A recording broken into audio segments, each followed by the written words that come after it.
রাতের আধারে যারা সিজদাতে রয়, দু চোখের শ্রুতে নদী যেন বয়।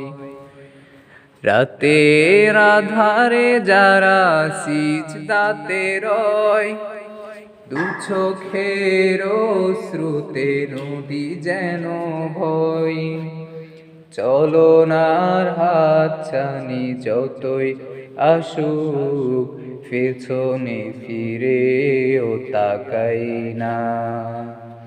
যাদের হৃদয়ে আছে আল্লাহর ভয়, তারা কবু পথ ভুলে যায় না। আল্লাহর প্রেম ছাড়া এই দুনিয়ায় কারো কাছে কোনো কিছু চাই না।